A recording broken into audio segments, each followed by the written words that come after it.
The second dinner wasn't at a place that dimmed me. It was at Gavin's house, small, sun-warmed, loud with motion. Shoes in a tumble by the door. A whiteboard near the kitchen covered in chore charts and crooked drawings. A framed alphabet of ASL hands at kid height. The triplets had clearly prepared.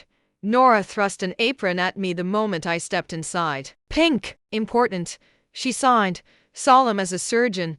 Junie tugged me toward the table where place cards handwritten, slightly misspelled, waited. Mara real. Milo's read. I laughed. Something unarmored and new. Gavin hovered near the stove, sleeves rolled, watching the orbit form around me. He signed. Thank you for coming. You don't owe them. I shook my head. I want to be here. The words felt different in my hands than they ever had in my mouth. We made tacos, or something structurally similar. Milo took charge of folding, meticulous and exact. Nora narrated every step like a cooking show host. Junie kept sneaking shredded cheese and signing secret while not being secret at all.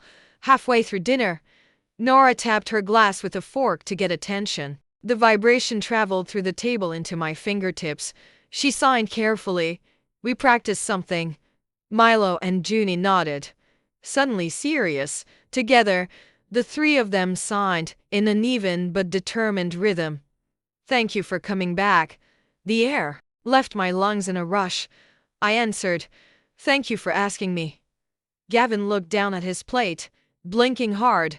After dinner, we built a tower competition at the coffee table. Napkins, coasters, even a deck of cards sacrificed to architecture. When Milo's leaned and collapsed, he didn't cry. He rebuilt. I mirrored him. Hands steady. Stay. Junie sighed at one point, small and fierce. I looked at Gavin. He didn't rescue me from the question this time. Staying, I had learned, didn't mean surrendering myself. It meant choosing to remain when leaving would be easier. I signed back to Junie. I am here tonight. It was honest. It was enough. My parents invited me to brunch the following Sunday. The text read, we need to clear the air. I almost declined. Old instinct: avoid, absorb, move on. Instead, I went. They chose a cafe with mirrored walls and tied tables. I saw their reflections before I reached them. Mom's mouth was already tense. Dad's jaw set in practiced disappointment. Tessa, scrolling, bored. I didn't sit immediately. I signed first, deliberate and visible. If you want to speak with me, look at me. Dad sighed theatrically but lifted his eyes. Mom's lips shaped. We were worried about you. I signed back.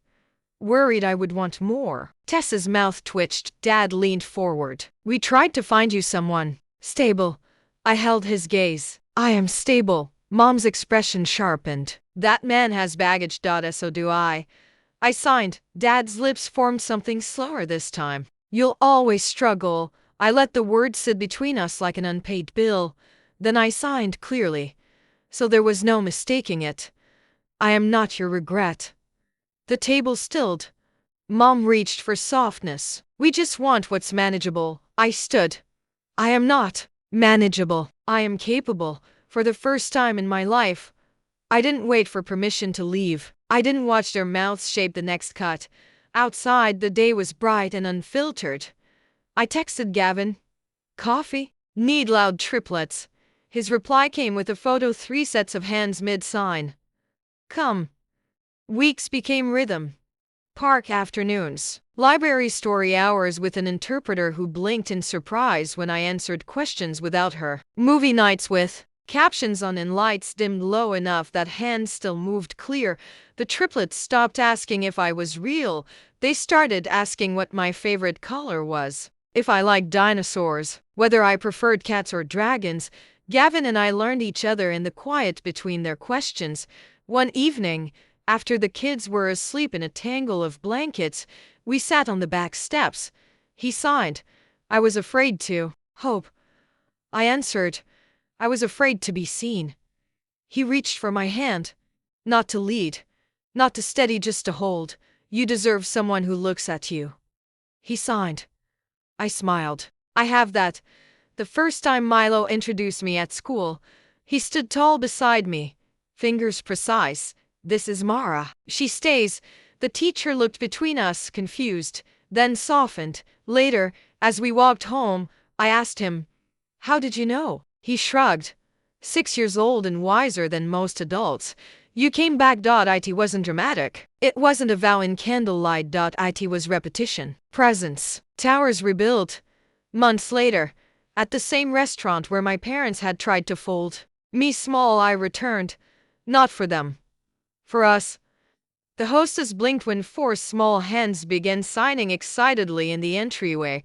We took a round table near the window. No one ignored my hands. No one looked past me. When the check came, Gavin met my eyes and sighed. Atmosphere seems right. I laughed, full and unmuted.